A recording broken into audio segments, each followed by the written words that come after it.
नमस्कार दोस्तों, स्वागत है आप सबका इस वीडियो में। इस वीडियो में हम लोग समझने वाले हैं गिफ्ट के बारे में, यानी कि जो गिफ्ट हम लोगों को मिलता है शादी ब्याह में, बर्थडे में, उस पर टैक्स लगता है कि नहीं, टैक्स कैसे बचा सकते हैं। तो हम लोग इस तरह के कुछ टॉपिक्स कवर करेंगे, जैसे कि what is the gift as for income tax act. Income tax act के हिसाब से गिफ्ट कौन कौन से होते हैं, टैक्सेबल और टैक्स फ्री गिफ्ट कौन से होते हैं, गिफ्ट को टैक्सेबल कैसे होता है, वो टैक्स के अंदर में कैसे आ जाता है, और treatment of gift on marriage और बर्थडे और मैरिज पे जो भी गिफ्ट देते हैं हम लोग देते हैं, इस पे टैक्स देना है या फिर नहीं, और गिफ्ट और लोन में क्या डिफरेंस होता है, और गिफ्ट जो रिलेटिव से हमें मिलते हैं उसमें क्या उस टैक्सेबल है या फिर नहीं, ये भी समझेंगे। और किस तरह से हम लोग टैक्स को बचा सकते हैं ये भी मैं लास्ट में आपको बताऊंगा। चलिए शुरू करते हैं इस वीडियो को। आप देख रहे हैं पेटीएम प्रतीक यूट्यूब चैनल, मैं हूं आपके साथ प्रतीक। तो gift as for income tax department के हिसाब से गिफ्ट के अंदर में कैश आ सकता है, कोई काइंड आ सकता है, कोई सामान आ सकता है, प्रॉपर्टी आ सकता है, या फिर ज्वेलरी आ सकता है। ये सब गिफ्ट के अंदर में आता है। और भी चीज आ सकता है, अगर हम चेक से किसी को पैसा देते हैं, अगर बैंक ट्रांसफर करके पैसा देते हैं, और इमूवेबल और मूवेबल प्रॉपर्टी भी आ सकता है, जैसे कि घर, ये इमूवेबल है, मूव नहीं हो सकता है, और कोई सामान मैं दे देता हूँ, मूवेबल प्रॉपर्टी के अंदर आता है। या फिर इसके बाद person receiving gift will be benefits, कोई बेनिफिट्स के कारण मुझे कोई गिफ्ट दे रहा है तो वो भी उसके अंदर में आता है। इसके बाद इनकम टैक्स ऑन गिफ्ट में taxability of gifts non relative और फ्रेंड्स। अगर हमारा इनकम अगर हम लोग को गिफ्ट मिलता है नॉन रिलेटिव से, तो उस पर नॉर्मल स्लैब रेट के हिसाब से टैक्स लगता है। लेकिन अगर उसका जो वैल्यू है वो 50,000 से कम रहेगा तो टैक्स फ्री गिफ्ट कंसीडर किया जाएगा। यानी कि अगर 50,000 से कम रुपए का अगर आपको गिफ्ट मिलता है तो उस पर कोई टैक्स नहीं लगेगा। जैसे कि एक एग्जांपल ले लेते हैं, एक ए पर्सन है, एक बी पर्सन है। अगर एक साल के अंदर में एक ने 40,000 दिया और एक ने 20,000 दिया, तो दोनों जोड़ के 60,000 रुपए होते हैं। तो ऐसे केस में टैक्स लगेगा क्योंकि ये 50,000 से ज्यादा है। लेकिन अगर ये दोनों में अगर ये 40,000 ही अगर 1 फाइनेंशियल ईयर में पुरता है तो आपको टैक्स नहीं देना है। 1 फाइनेंशियल ईयर यानी कि अप्रैल मंथ से लेकर अगले साल के मार्च मंथ तक कंसीडर किया जाता है। तो उसके अंदर में अगर 50,000 से कम के गिफ्ट हैं तो आपको इनकम टैक्स से कोई लेना देना नहीं है। लेकिन अगर 50,000 से ज्यादा सबको जोड़ के हो जाते हैं तो आपको इसमें आरटीआई फाइल करने की जरूरत पड़ सकती है। और जो हमारा गिफ्ट किस किस तरह से आ सकता है, जैसे कि कैश में, प्रॉपर्टी में, ज्वेलरी में, शेयर्स में, अगर इन सभी तरीका से अगर गिफ्ट आता है तो इन सभी को जोड़कर भी वैल्यू 50,000 तक जो होता है वो 100% टैक्स फ्री होता है। यानी कि अगर आपको कोई फ्री में कैश में पैसा दे गया है गिफ्ट के तौर पे 50, 100, 2,000, 5,000, 10,000, कोई प्रॉपर्टी में छोटा सा कोई चीज दे दिया जिसका वैल्यू 50,000 से कम का है, तो आपको कोई टैक्स नहीं देना है। अगर ज्वेलरी है, कोई पेंटिंग है, या फिर कोई शेयर दे गया है 10,000 का, तो इस सब पे कोई टैक्स नहीं है। लेकिन अगर यही अमाउंट अगर 50,000 से ज्यादा आ जाता है तो ये टैक्सेबल कैटेगरी में आ जाती है। इसके बाद हमारे पास है कि अगर ये रिलेटिव से रिसीव होती है, जो मैंने पिछली बार बताया है, नॉन रिलेटिव के लिए था। अगर रिलेटिव से मिलता है तो वो 100% टैक्स फ्री होता है, नो लिमिट्स होते हैं, इस पे कोई लिमिट नहीं होता है।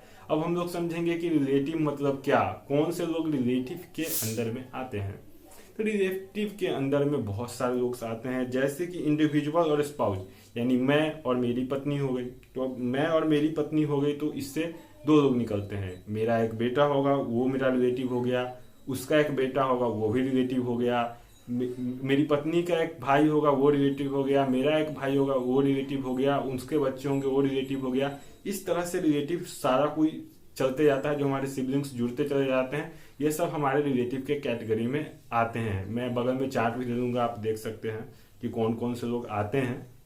इसके बाद आता है कि taxability of gifts on marriage, यानी कि मैरिज में अगर मुझे कोई पैसा सामान मिलता है उसमें कैसा टैक्स लगेगा। तो मैरिज में टैक्स 100% फ्री होता है, लेकिन इसमें कुछ कंडीशन है, उसको समझते हैं। अगर आप रिलेटिव और नॉन रिलेटिव से मैरिज में कोई टैक्स देते हैं, अगर आपको कोई कुछ भी गिफ्ट मिलता है तो वो टैक्स फ्री माना जाएगा। जी हाँ, उस पर आपको कोई भी टैक्स नहीं देना है, किसी भी लिमिट तक कोई टैक्स नहीं देना है। ये मॉनेटरी हो या नॉन मॉनेटरी हो, कोई दिक्कत नहीं है। Taxable in any other event, अगर आप केवल अगर शादी में कोई गिफ्ट मिलता है तो वो टैक्स फ्री है। लेकिन अगर आपको बर्थडे पे कोई गिफ्ट मिलता है, एनिवर्सरी पे कोई गिफ्ट मिलता है, इन सभी पे आपको टैक्स देना पड़ेगा उस गिफ्ट पे। लेकिन अगर शादी में देते हैं तो आपको टैक्स देने की कोई जरूरत नहीं है। लेकिन इसमें भी कुछ कंडीशंस है जो कि मैं आगे बताऊंगा। टैक्सेबिलिटी ऑफ गिफ्ट्स इनहेरिटेड, अगर आपके घर में आपके नाम से किसी ने विल बना के छोड़ के चले गए हैं और उनका डेथ हो जाता है, ऐसे केस में आपको कोई टैक्स नहीं देना है उस बिल पे। अगर आप किसी बैंक अकाउंट के नॉमिनी हैं या फिर अपने शेयर्स के नॉमिनी हैं, वो आपको उनके मरने के बाद, किसी के मरने के बाद मिलता है, तो उस पर आपको किसी भी तरह का टैक्स नहीं देना है, और टैक्स फ्री कैटेगरी में आता है। अब हम लोग को कौन कौन से पॉइंट है जिसको याद रखने चाहिए गिफ्ट से रिलेटेड, जिसमें हम लोगों को इनकम टैक्स से दूर रहें, इनकम टैक्स का नोटिस नहीं आए, हम लोग सेफ रहें। सबसे पहला बात है कि जो रिलेटिव से हम लोग गिफ्ट देते हैं वो कैश केवल 2 लाख तक ही दे सकता है। अगर इससे ज्यादा कैश देता है तो वो टैक्स के अंदर में आता है। किसी भी तरह का कैश अगर आप 2 लाख से ज्यादा का लेन देन करते हैं तो आपके लिए मुसीबत पैदा कर सकता है। लेकिन आप लोग पूछोगे कि आपने पीछे वीडियो में कहा था कि शादी ये सब पे अगर रिलेटिव से अनलिमिटेड गिफ्ट दे सकते हैं टैक्स फ्री, तो फिर उसमें 2 लाख वाला नियम तो आपने बोला नहीं। तो देखिए 2 लाख रुपए आप कैश में दे सकते हैं, लेकिन अगर 2 लाख से कम तक कैश में दे सकते हैं। लेकिन अगर आपको वो यूपीआई करके या फिर किसी तरह से बैंक ट्रांसफर करके चेक से अगर और गिफ्ट देना चाहते हैं तो वो भी पैसा टैक्स फ्री आता है। तो ऐसा नहीं पैसा 2 लाख, केवल कैश 2 लाख मैंने बताया था। लोन और गिफ्ट में क्या डिफरेंस होते हैं इसको भी हम लोग समझेंगे। देखिए लोन वो होता है जिसमें हमने किसी को कोई पैसा दिया और हमें आशा है कि अगले 10 साल में वो मुझे रिटर्न करेगा, 20 साल में रिटर्न करेगा, 30 साल में रिटर्न करेगा, वो लोन के कैटेगरी में आता है। और जब गिफ्ट की बारी आती है तो गिफ्ट में ऐसा कोई भी रूल नहीं है। गिफ्ट यानी मैंने एक बार किसी को कुछ दे दिया तो उससे मुझे वापस वो चीज नहीं चाहिए होता है, वो उसे गिफ्ट कहा जाता है। इसके बाद हम लोग जानेंगे कि हमेशा मैरिज में वीडियोग्राफी आपको करवाना चाहिए, यानी कि जो भी हमें गिफ्ट मिल रहे हैं उसका पूरा रिकॉर्डिंग होगा तो आप हमेशा सेफ रहेंगे, जिससे आपको कोई इनकम टैक्स का इशू नहीं हो सकता है। इसी सबूत के तौर पे जो भी प्रोडक्ट्स आपको कोई गिफ्ट में दे रहा है उसका वीडियो रिकॉर्डिंग जरूर करवा के रखें। इसके बाद invoice also in name of couple, आपको जो भी गिफ्ट मिलता है वो हमेशा गिफ्ट जो जिनकी शादी हो रही है उनके नाम पे देना है। जैसे आप कोई ज्वेलरी देते हैं या फिर आप कैश निकलवाते हैं, कोई चेक देते हैं, वो सब उन्हीं के नाम पे देना है जिनके शादी में आप जिनको गिफ्ट देना चाहते हैं, यानी कपल के नाम पे देना है, जिससे आसानी से वो टैक्स फ्री काउंट होगा। अगर आप किसी और के नाम से दे देते हैं, यानी कपल के पिताजी के नाम से आप गिफ्ट दे रहे हैं, तो ये इनलीगल होता है, इसको गिफ्ट में कंसीडर नहीं किया जाएगा। अगर आप केवल कपल को दे रहे हैं तो वो गिफ्ट में कंसीडर होता है।